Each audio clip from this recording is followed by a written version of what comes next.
Hermanos queridos, cuando Jesús vino al mundo, habían varios tipos de personas. Este análisis me deja ver que a través del tiempo hemos estado en la misma situación. El que lee, entienda.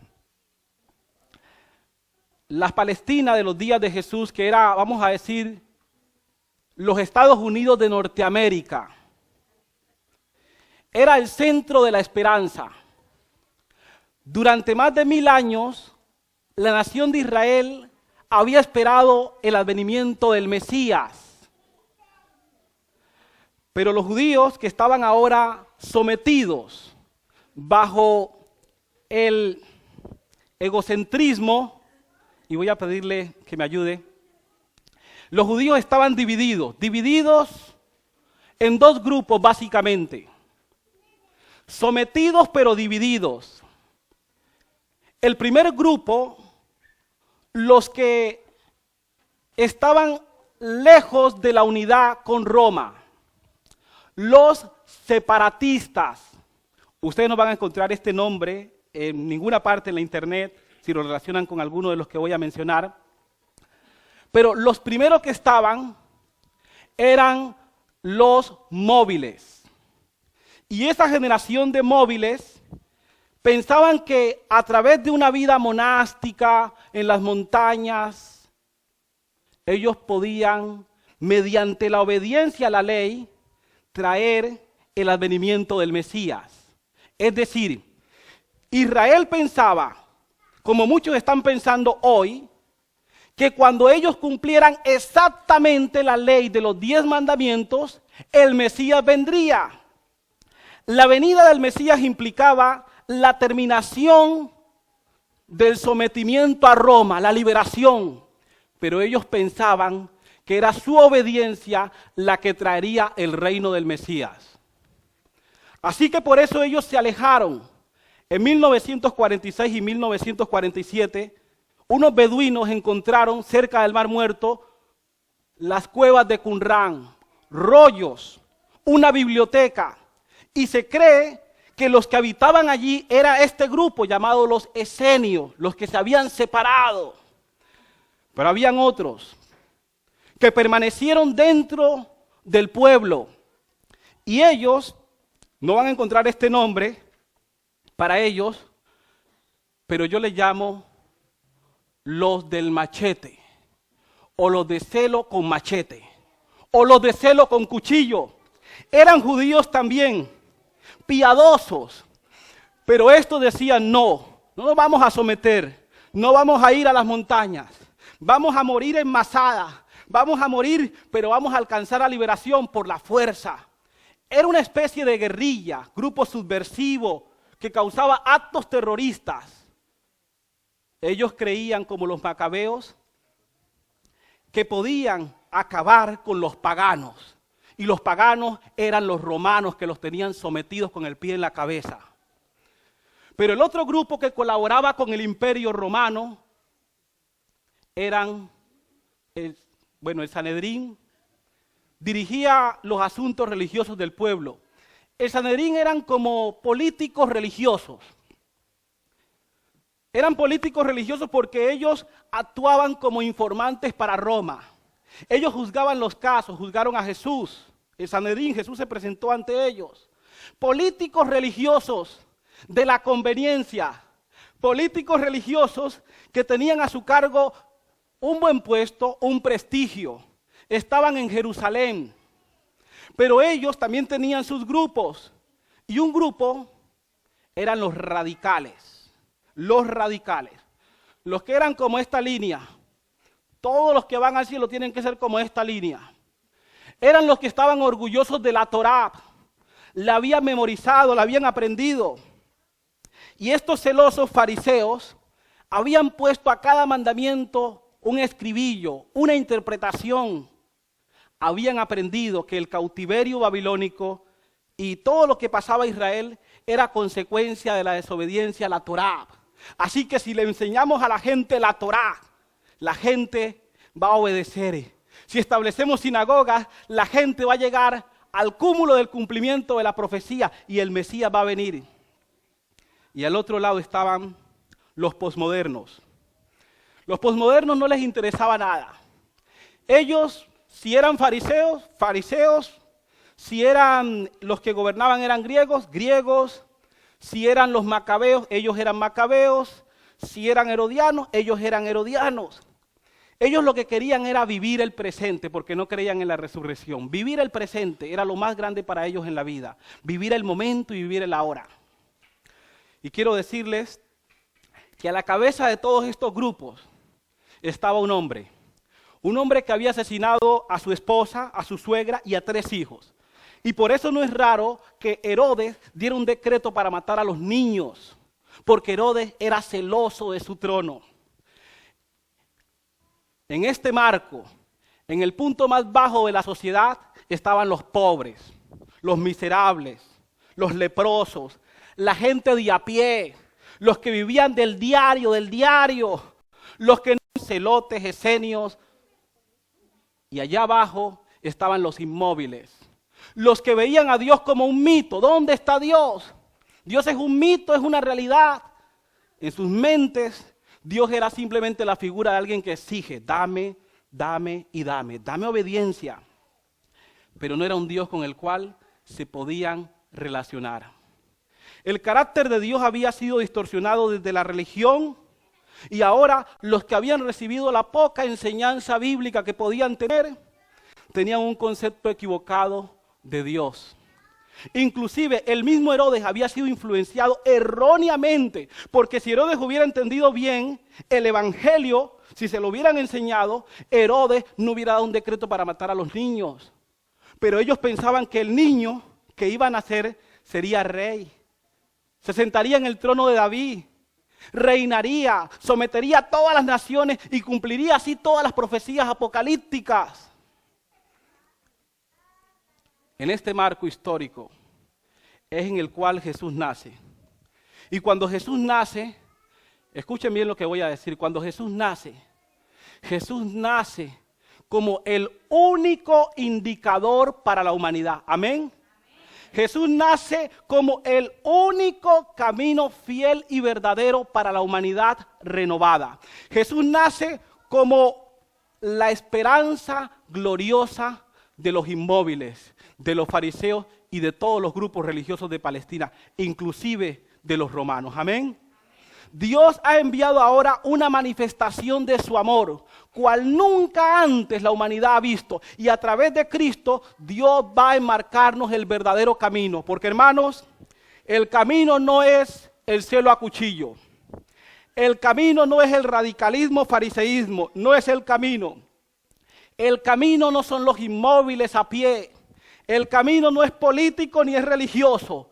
Jesús se opuso radicalmente a todos los grupos de su tiempo. Se opuso radicalmente. La gran controversia fue que dijo palabras que nadie había dicho. Y dijo, a ustedes les digo, amad a vuestros enemigos. ¿Qué hay que hacer? Hay que amar ¿a quién? ¿A quién hay que amar?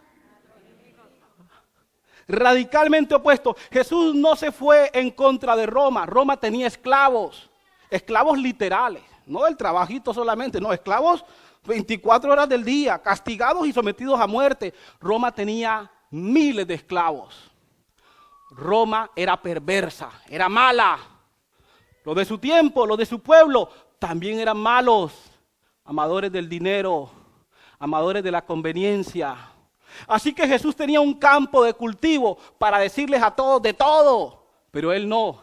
Él trasladó la mirada de la humanidad de este mundo terreno y la puso ¿dónde? En el reino de los cielos. Fue más allá del reino de Herodes, fue más allá del reino del César y dijo, el reino de los cielos se ha acercado. No era políticamente correcto porque dijo, amad a vuestros enemigos. Y para un celote que lo obliguen a llevar una carga 2 veces, le mocha la cabeza, le pone una bomba, lo destruye. Y entonces Jesús, el único indicador de la humanidad, vino a demostrarnos algo que nos ha costado casi 6.000 años entender. Yo sé que ustedes dicen que lo entienden, Ustedes dicen, no, nosotros entendemos eso. Pero la demostración más grande que ellos no habían entendido esa gran verdad era que entre ellos, entre todos los grupos había separación. Entre todos los grupos no había el indicador de Dios para la humanidad. Entre todos los grupos estaban peleando para ver quién sería qué, el mayor, quién sería el más grande entre todos, quién tendría la mejor tajada. Y Jesús va a revolucionar todos los conceptos de su tiempo y va a hablar de algo que la humanidad cree que conoce, cree que sabe. Y le va a hablar de Dios como Padre. Y le va a hablar del amor de Dios. ¿De qué va a hablar Jesús? Del amor de Dios. Y les va a decir, señores, aquí más grande, aquí el más grande aquí, no es el que más grita. No, señores, el más grande es el que se agacha y sirve. Eso es amor. ¿Y quieren saber qué hacer con el liderazgo? ¿Quieren saber ustedes qué van a hacer con el liderazgo? Bueno, el más grande en el reino de los cielos no es el que acapara todo el liderazgo. No, es el que permite que hasta los más humildes y miserables participen en el liderazgo. Y Jesús lo va a seguir revolucionando. ¿Y qué van a hacer con la plata? Con el dinero, lo que se ganan, lo van a compartir. Lo van a dar para servir a sus semejantes. ¿Y cómo vamos a resolver los problemas y los conflictos que tenemos entre nosotros? Jesús les va a decir, miren, van a perdonar. Y no solamente 70 veces 7, sino siempre, toda la vida.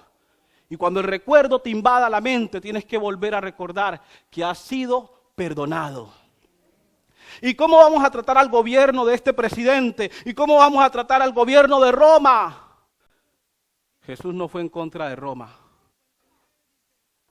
Él fue al corazón del problema. El corazón del problema no es Roma. El corazón del problema no es el Vaticano. El corazón del problema humano se llama el pecado. El pecado. Y Jesús va a atacar al pecado y al autor ¿de qué? Del pecado. Su mensaje es radical, va a la raíz del problema, no va a las ramitas, no va a la raíz, al corazón del hombre, a la mente, a lo más tierno, a lo que está en lo profundo del ser. Y Jesús va a empezar a construir ese reino y va a decir, en mi reino hay lugar para el futuro. En mi reino hay lugar ¿para qué? Para el futuro. ¿Y quién es el futuro? Y el presente. Dejad a los niños venir a mí, no se lo impidáis, porque de ellos es que es el reino de los cielos. El reino de los cielos ahora será ¿para quiénes? Para los que son como niños. Y Jesús va a ocultar las grandes verdades del evangelio y se las va a dar a aquellos que son como ¿qué? Como niños.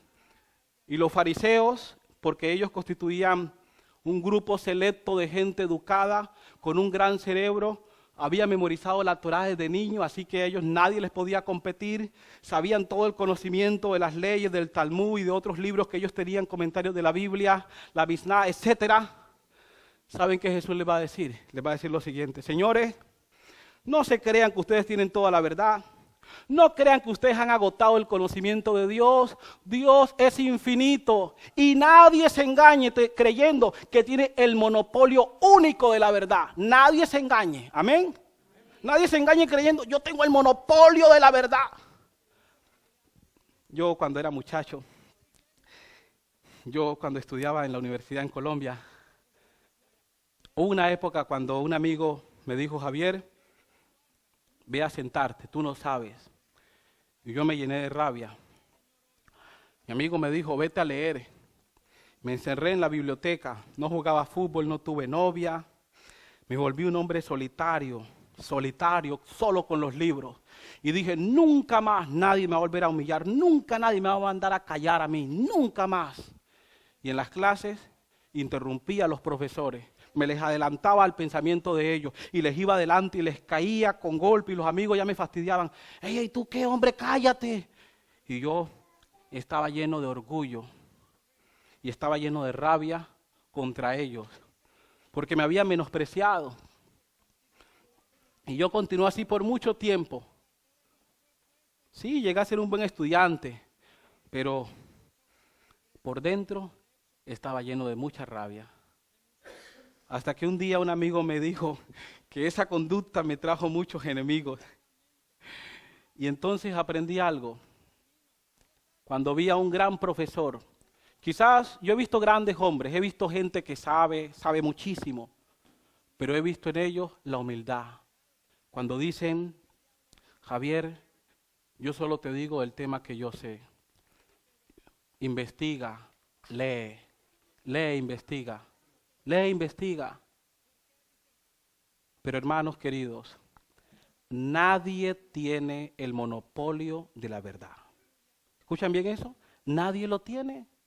Los judíos creían que tenían el monopolio de la verdad. Habían cerrado sus fronteras para los paganos. Ellos creían que si Dios iba a salvar al vecino, si Dios va a salvar a los musulmanes, si Dios va a salvar a los católicos, si Dios va a salvar a los hindúes, a los africanos, Dios tiene que venir y decirle, oye judío, ¿será que yo puedo salvar a aquel hermanito, hombre, ¿será que lo puedo salvar? Y entonces Dios le iba a decir, ellos le iban a decir, no, Dios, mira, ¿sabes qué? No salves a esos judíos, no salves a esos africanos, no, Señor, todavía no. Ellos creían que ellos le ordenaban a Dios cuál era su voluntad, que ellos eran los que ordenaban a quién Dios iba a salvar y a quién Dios no iba a salvar. Pero hermanos, estaban equivocados, porque el Salvador no era solo Salvador de los judíos, es el Salvador de todo el mundo. Y no es solo el Salvador de los adventistas del séptimo día, no crean que es el Salvador solamente de los adventistas del séptimo día. No, hermano, estamos equivocados. Jesús es el Salvador de todo aquel que cree en Él. Amén. Y murió por todos. Ellos estaban llenos de orgullo. ¿Saben por qué? Porque ellos tenían las creencias, las doctrinas, la verdad, la doctrina, las 28 creencias. Ellos tenían el sacrificio, tenían todo lo que los paganos no tenían. Ellos tenían todo, hermanos. Y en ese conocimiento que ellos tenían, ellos pensaban, no, Dios está solo aquí. Pero hermanos, con el pasar del tiempo, cuando Jesús vino, se dio cuenta que su pueblo lo tenía todo, pero no tenía al autor de todas las cosas. No tenía al Cordero que era Dios. Tenían el gran lugar para adorar, tenían todo el sacerdocio, tenían todo, pero no miraban más allá.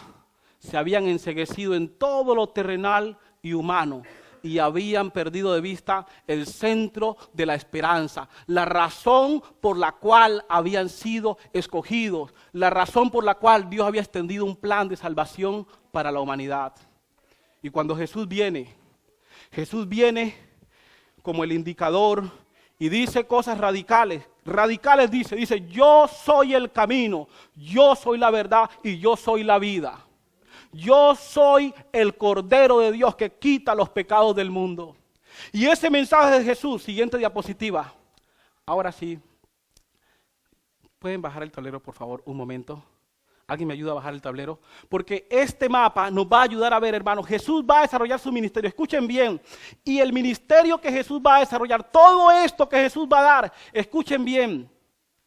La Palestina de los días de Cristo, estaba dividida por lo menos en 3 campos. Gracias, siguiente diapositiva que está el mapa. Y en esos campos donde Palestina estaba dividida, al sur, o sea, abajo, estaba Judea, Jerusalén, la mequita del conocimiento, la cuna del saber, los que tenían la Torá, todo el conocimiento. En el centro estaban los samaritanos, esos que católicos, esa gente de allá, esos musulmanes, esa gente de allá. Y allá al norte estaban los galileos.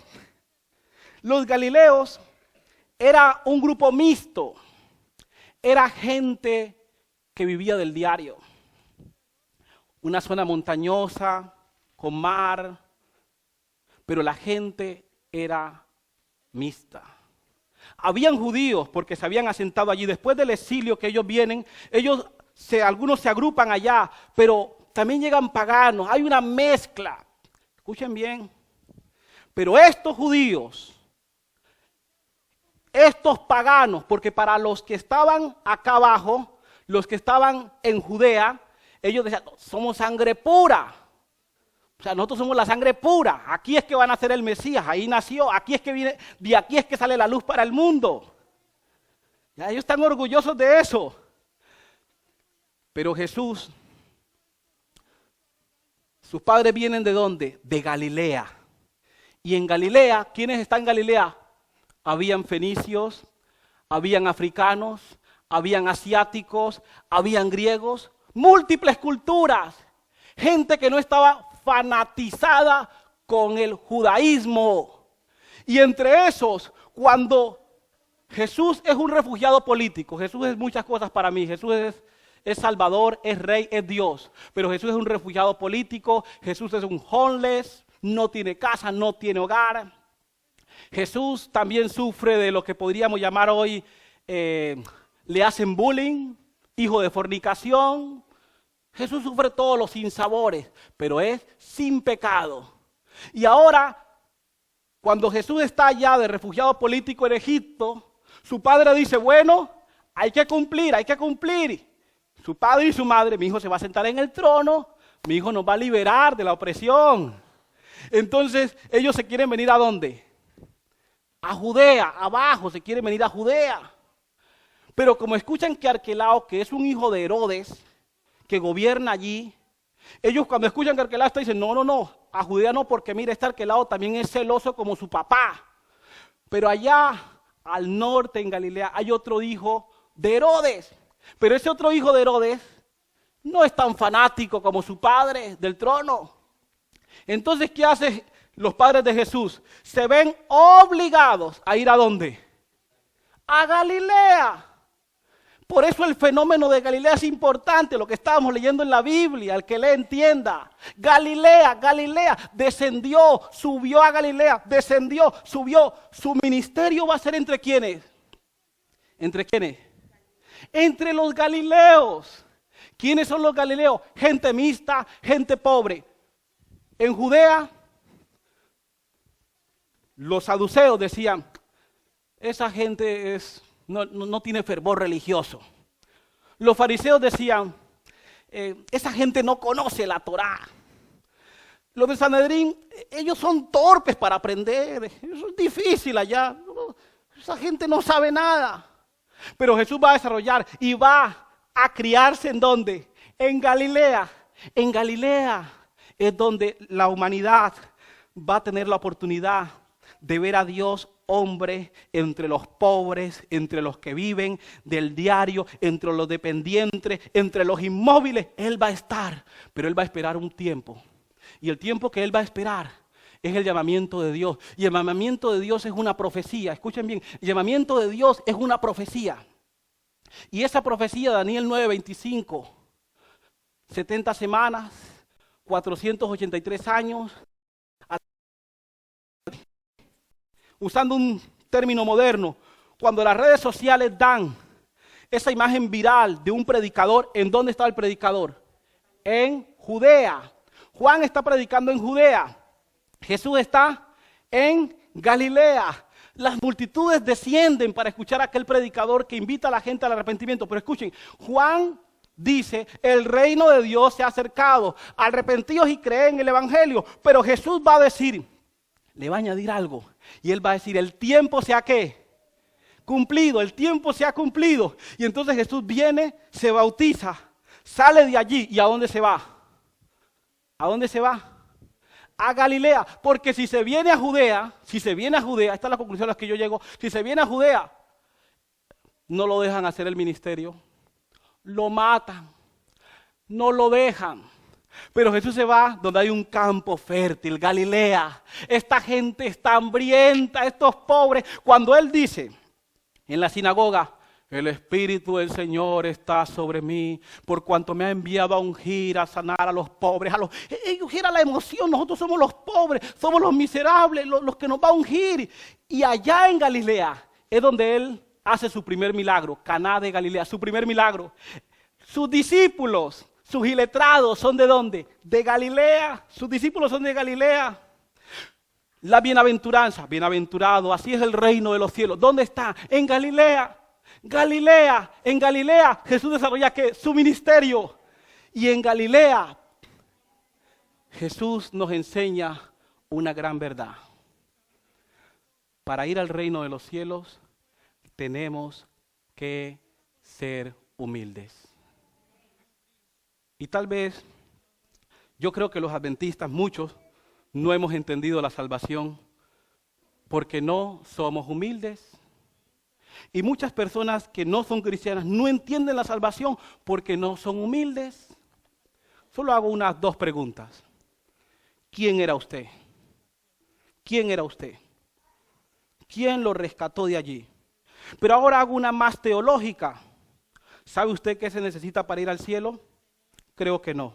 Pero necesita dos cosas para ir al cielo. Si quiere ir al cielo tiene que tener una vida perfecta que al final le voy a mostrar. Y tiene que tener una obediencia perfecta. Ninguna de las dos cosas usted la tiene. Por lo tanto está destituido del cielo. Su bondad, su buena voluntad, su ayuda, su contribución, su indulgencia son nada. Nada sirven.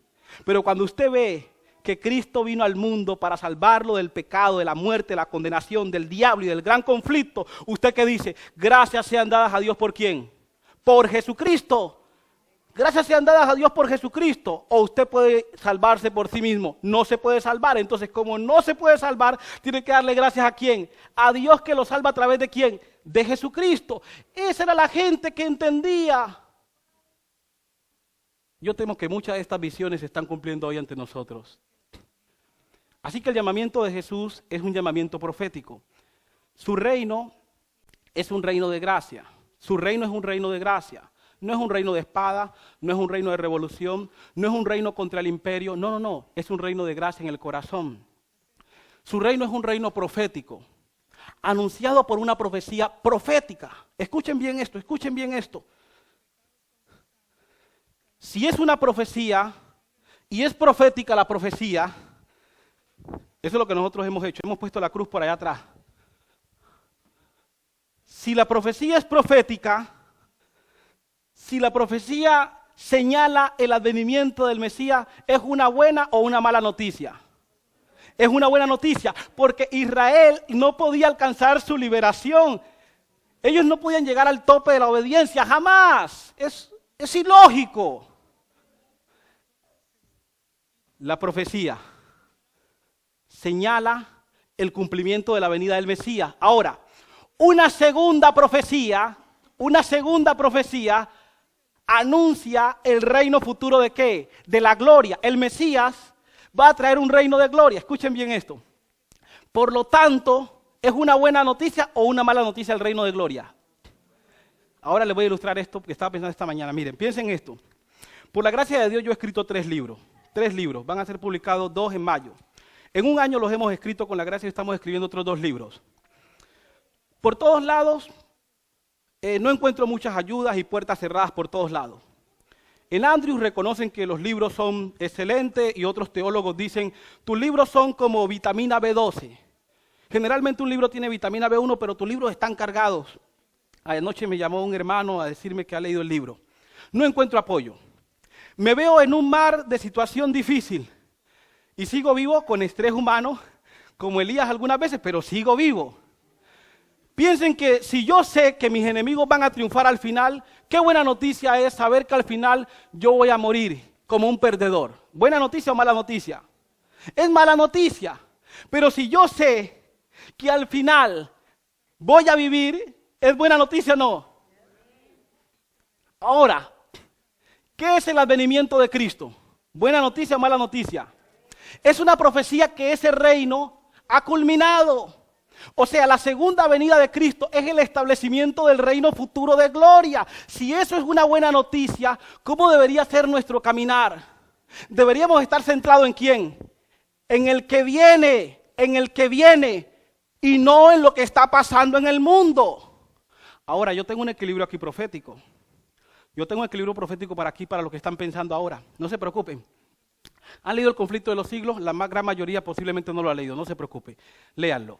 Del capítulo 1 al 37 es historia. ¿Quiere conocer la historia? Léalo. 1 al 37, lea historia. ¿Quiere conocer el futuro? Empieza con Jerusalén, el conflicto de los siglos. ¿Y cómo termina? Con la Jerusalén celestial. ¿Buena o mala noticia? Buena noticia. Apocalipsis. La gente está en un periodo donde parece que ese reino es inestable. El reino parece inestable. Parece que ese reino de gracia se va a acabar. Lo van a eliminar. La adoración al emperador. Juan da una revelación. Dios da una revelación a través de Juan. Piensen, si ellos van a terminar, si el cristianismo va a terminar, qué buena noticia es. Pero ¿cuál es la buena noticia? Son perseguidos, son amados, desarrollan las virtudes cristianas de los frutos del Espíritu Santo y al final ¿a dónde llegan? ¿Al reino de qué? De la gloria. Hermanos queridos, si el evangelio que Jesús ha venido a presentar es una buena noticia, si es una buena noticia, entonces es el anuncio real para la humanidad. Y ese evangelio implica esto.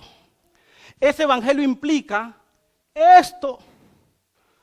Esto que hoy, en un siglo posmoderno, post-todo, post-secular, pues post-todo, esto parece irrisible.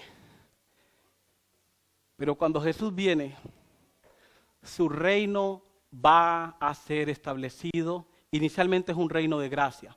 Inicia en el corazón. Aquí tuve la oportunidad de ver a Rodrigo, un joven amigo, enfermo. Y Rodrigo, siempre que uno iba a visitarlo, le hacía. Él sabía que se estaba muriendo de cáncer. Él sabía que estaba mal. Él sabía que sus días estaban contados. Pero él decía así. Y cuando ya no podía hablar, por lo menos su rostro denotaba paz. Rodrigo tenía algo en el corazón que los médicos no podían quitarle, que la enfermedad no podía arrebatarle, que el diablo no podía destruir. Él tenía esperanza en ese reino de gloria. Él sabía lo que le esperaba después de ese trance de la muerte. Él sabía que más allá de la enfermedad podía mirar que el reino de la gloria, su más grande anhelo era que ese reino fuera establecido. Esa era su esperanza, era el centro. ¿Y saben por qué? Porque esta cruz bañada de sangre, esta cruz marcada con sangre, es el escenario donde Dios manifiesta todo su amor a la humanidad. Dios escogió una cruz. ¿Saben para qué? Porque es el único lugar donde su corazón y el mío se sensibiliza a la voluntad de Dios. Piensen en Cristo todos los días, dice Elena G. White. Mediten en su vida, su padecimiento y las horas finales de Él, para ver cómo nuestro corazón se transforma ante el deseado de toda la gente. Amén. Ahí en la cruz Dios estaba haciendo algo. Aquí en la cruz Dios estableció el evangelio, lo estableció en la cruz. Todo era sombra, sacrificios, todo era sombra. Pero aquí está ¿qué? La realidad. Aquí entendemos el evangelio, aquí lo entendemos. No hay otro lugar, aquí lo entendemos. Dígame, ¿cómo entendemos la Pascua? La Pascua. ¿Cómo entendemos la serpiente del desierto? El santuario, ¿cómo lo entendemos? Aquí no habían cortinas, una montaña solitaria, no un sacerdote desgollando al cordero, clavos en sus manos, no una mano que puso la sangre en los cuernos del altar, ninguna mano humana tocó esa sangre. Ahí estaba, no era un hombre simple, no era un hombre, era Dios hecho hombre. Y era Dios solucionando algo que usted y yo nunca podemos resolver. El problema del pecado. Era Dios en la gran controversia cósmica de este evangelio. Era Dios haciendo algo en favor de la humanidad. Y ahí en la cruz, Dios ganó la guerra. Amén. Dios ganó la guerra ¿de qué? Del evangelio. La ganó en la cruz. El enemigo salió derrotado. Por eso, como se fue derrotado, pues le fue a hacer la guerra a los descendientes de la mujer. Ya no le queda nada. Pero ¿dónde marcó aquí? La cruz ¿Y qué implica este evangelio? Este evangelio implica muchas cosas, muchísimas cosas, pero implica que si en la cruz, escuche bien, este evangelio implica que si en la cruz Cristo ganó la victoria, Él está investido de autoridad y de dominio y tiene el control de las escenas finales de este mundo y ha tenido siempre el control de la historia universal. Amén. El diablo no es el señor de este mundo. No, Él no es el señor de este mundo. Porque el príncipe de este mundo ha sido echado ¿qué? Fuera. La cruz lo desnudó. La cruz lo mostró como lo que Él es, un diablo. Y de la cruz salió derrotado. Desafortunadamente hoy mucha gente quiere ignorar la cruz de Cristo. Y el gran énfasis nuestro hoy es volver a recuperar nuestro mensaje de la cruz de Cristo. Ahora, voy a ir un poco más allá de la cruz, para que ustedes vean cómo la cruz funciona en este evangelio. ¿Cómo Dios nos ha reconciliado consigo mismo? ¿Mediante qué? Mediante la cruz de Cristo. ¿Qué es el evangelio? La cruz de Cristo muere y resucita, muere al mundo. ¿Cómo Dios nos ha hecho a todos uno en la cruz de Cristo? ¿Cómo la justicia y la misericordia se encontraron? ¿Cuándo y dónde? En la cruz de Cristo. ¿Qué hizo Dios para salvar al hombre? Murió en la cruz de Cristo. Todo el evangelio está dado ¿qué? En la cruz. ¿Qué dijo Jesús? ¿Consumado qué? Es. Cuando comemos el pan y la cena, todas las veces que comáis este pan y bebáis esta copa, la muerte del Señor ¿qué? Anunciáis hasta que Él ¿qué? Venga. ¿Cuál será la escena final que este mundo verá? Cuando el gran conflicto esté por terminar. Los perdidos que van a ver que frente a la cruz Dios les hizo un ofrecimiento de gracia gratuito. Pero ellos ¿qué? Cerraron sus oídos y sus sentidos a la ¿qué? A la cruz de Cristo. Ahora, hablando en el círculo material, en este siglo en que vivimos, ¿qué implica la cruz de Cristo? Escuche bien, ¿qué implica la cruz de Cristo?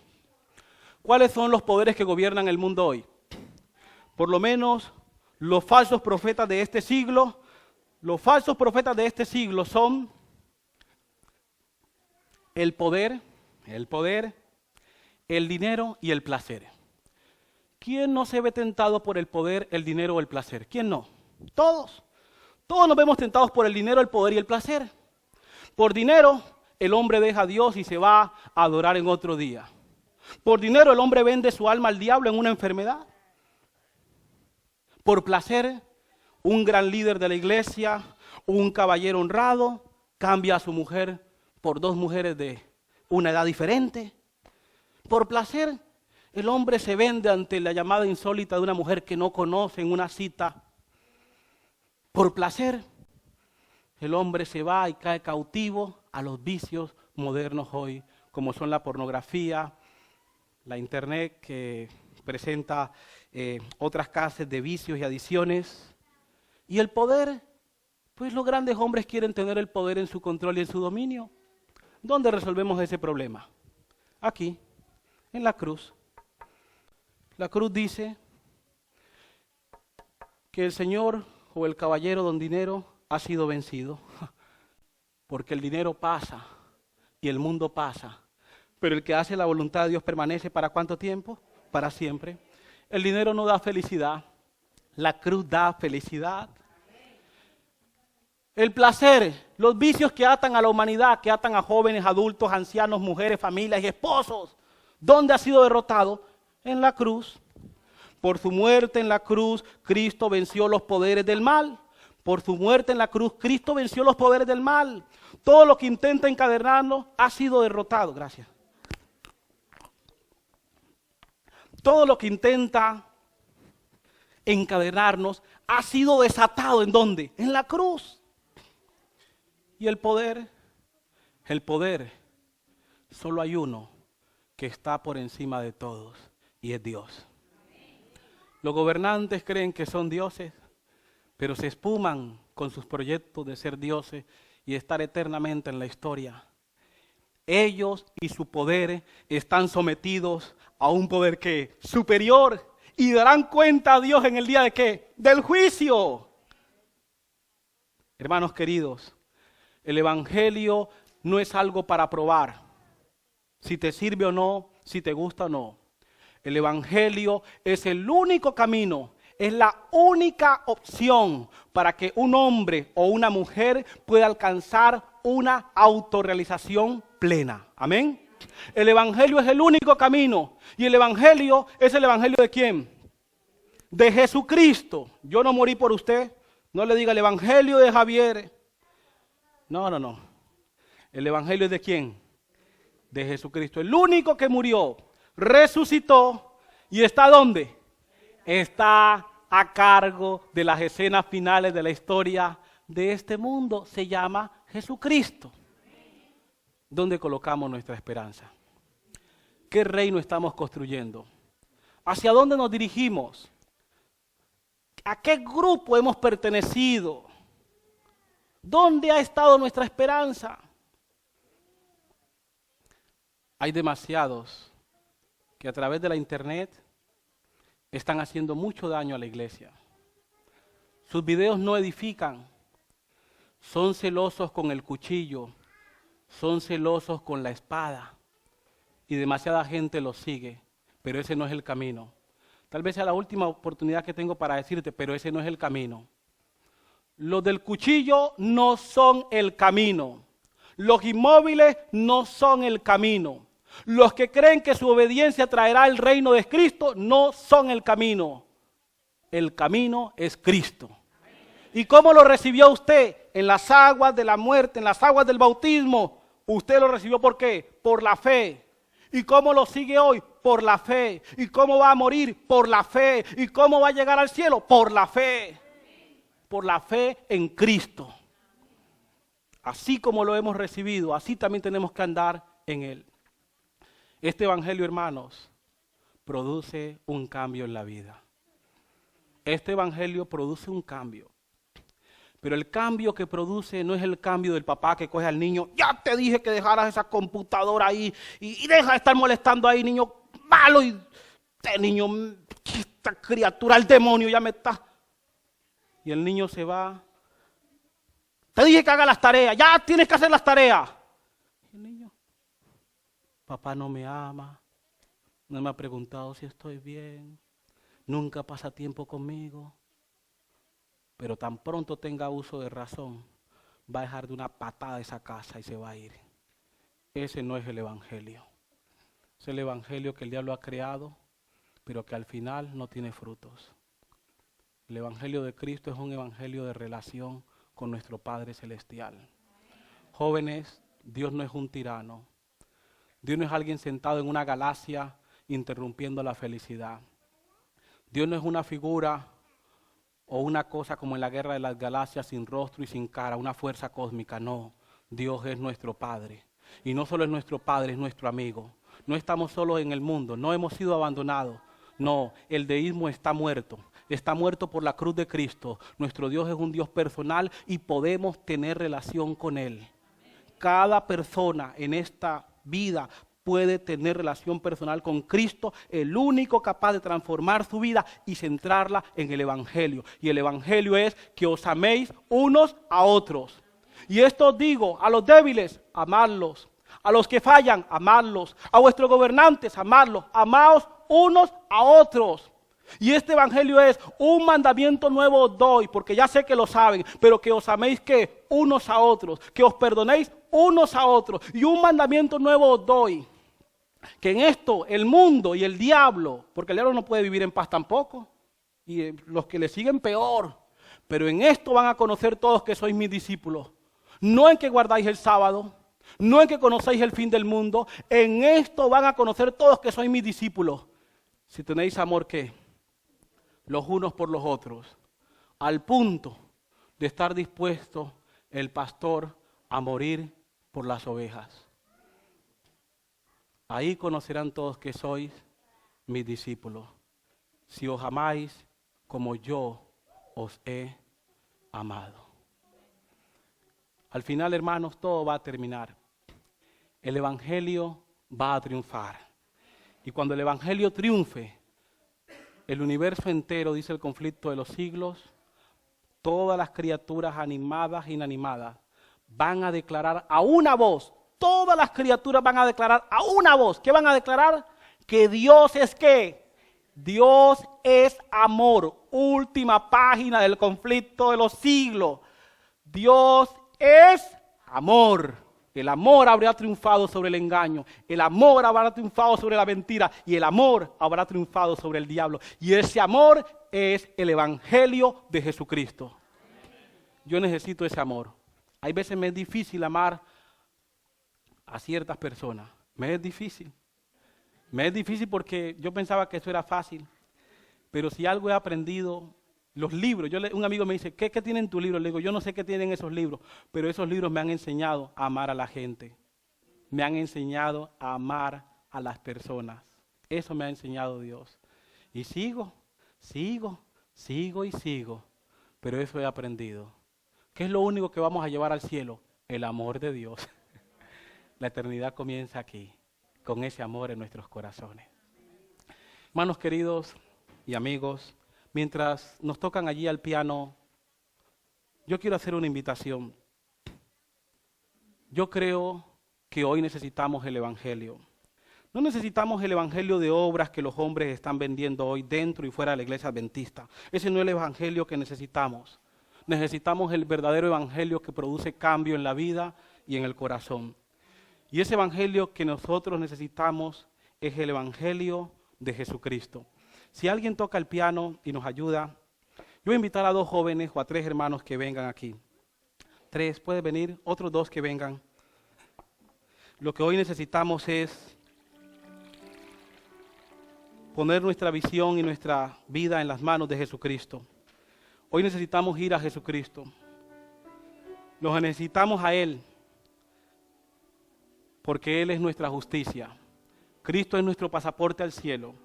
Cristo es el verdadero cambio que necesita la humanidad, pero eso es personal, individual. El Salvador vino al mundo para salvar a los pecadores, entre los cuales yo soy el primero. Y Cristo vino al mundo. Toma ahí. Cristo vino al mundo. La tu mano. Ahora, séquese delante de las personas. Y Cristo vino al mundo para revelarnos quién es Dios, para resolver el problema del pecado, para enseñarnos que Dios decidió caminar en nuestro mundo hostil. Sácate. Séquense allí. Vino para tomar sobre sí nuestros pecados y nuestras culpas. Él vino como el Cordero de Dios que quita los pecados del mundo. Él vino como el único que puede cambiarnos desde el corazón, el único que puede marcar una diferencia en nuestras vidas. Cristo, su evangelio y su gracia es todo para nosotros. Si lo hemos tenido en nuestra vida a un lado, arrinconado, es el tiempo de probar lo que un día al principio conocimos, a Cristo. Cristo y su cruz, la esperanza de gloria para nosotros. Los jóvenes necesitamos urgentemente centrar nuestra visión en aquel que tiene el control y la historia del mundo. Si es tu deseo hoy, ponerte de pie y decirle, Señor, yo necesito el evangelio, yo necesito a Cristo, yo no puedo vivir más con esto que me asfixia, estas cargas, esto que me impide ser realmente feliz. Yo no sé qué evangelio los hombres te han inventado y te han puesto en la cabeza. Yo no sé qué evangelio has escuchado por YouTube, yo no sé, pero si no trae paz, no es evangelio. Si no te hace feliz, no es evangelio. Si no te llena de gozo y alegría, no es evangelio. Si te llena de temor, no es evangelio. No es el evangelio. Si te llena de odio, de rabia, de resentimiento contra alguien, no es evangelio.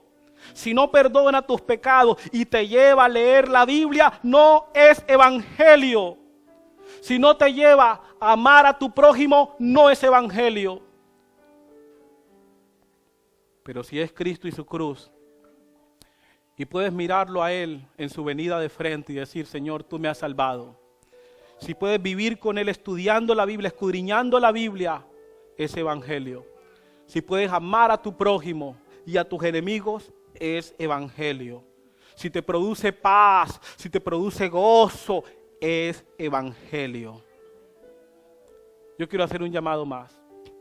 Si hay alguien hoy que quiere venir aquí y quiere decir en un símbolo, Señor, yo necesito otra vez recobrar la cruz de Cristo como el centro de mi vida. Yo necesito hoy morir. Mi yo necesita morir.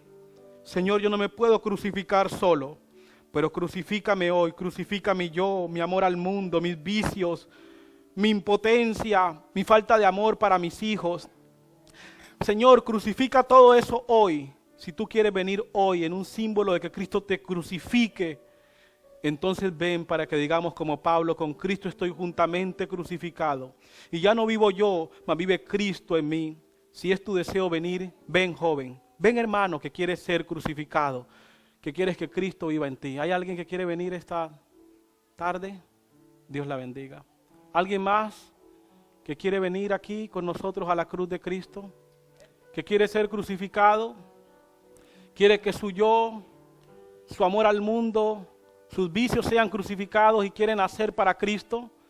¿Hay alguien más que hoy reconoce que Cristo lo ha salvado del pecado y de la condenación por su muerte en la cruz? ¿Hay alguien que hoy quiere vivir una vida nueva como padre, como un amigo de Dios? ¿Hay alguien que quiere hoy reconocer el señorío y la gloria de Cristo en su vida? ¿Hay alguien hoy cuyo amor necesita ser renovado? ¿Que necesita ser tocado por el poder sanador del perdón divino? Si tú escuchas este llamado, el llamado es para ti entonces. Dios te ama. Y como te ama, te ha dicho, hijo, morí por ti, pero no tienes que vivir para mí. Ahora yo voy a vivir para ti. Y por eso dice, aquí estoy a la puerta y llamo. Si alguno oye mi voz y abre la puerta, entraré a él, cenaré con él y él conmigo. Oremos. Tomémonos de la mano todos.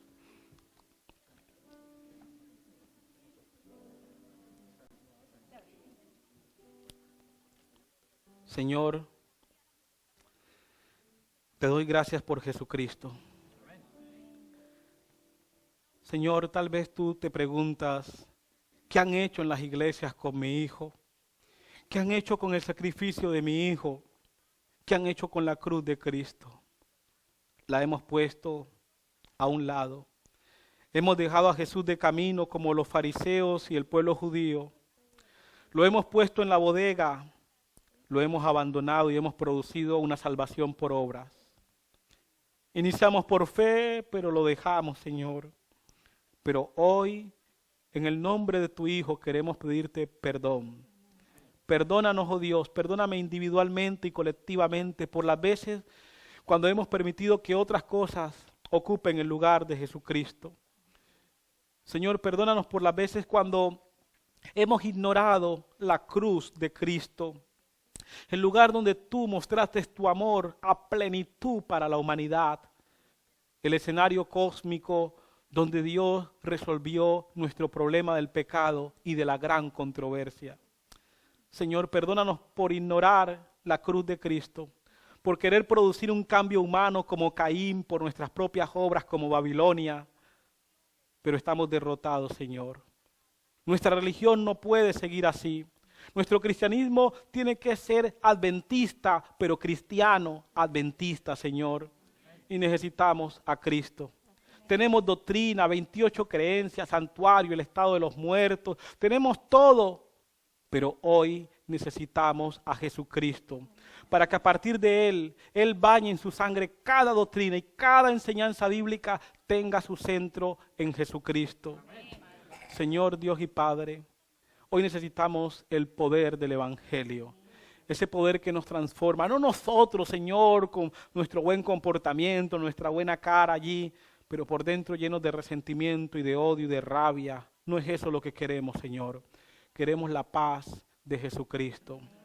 Justificados pues por la fe tenemos paz para con Dios. Eso es lo que necesitamos y por eso hoy hemos venido aquí al frente un grupo y otro allí de pie para decirte, oh Señor, crucifica nuestro yo. Crucifícanos y que no nos bajemos de allí, Señor, cuando nos queramos bajar, crucifícanos de nuevo y siéntate tú como nuestro Señor y Salvador. Padre, que en la vida de los jóvenes, niños y adultos de esta congregación, Cristo, la esperanza de gloria, pueda nacer hoy en nosotros. Padre, que no temamos del futuro, porque tú estás a cargo del futuro, porque tú lo tienes en tus manos, porque en la cruz ganaste el derecho, Señor, de ser nuestro futuro y nuestra esperanza. Danos visión para ver, oídos para oír, y coloca hoy en todos nosotros tu Santo Espíritu. Amén. En el nombre de Jesús, amén.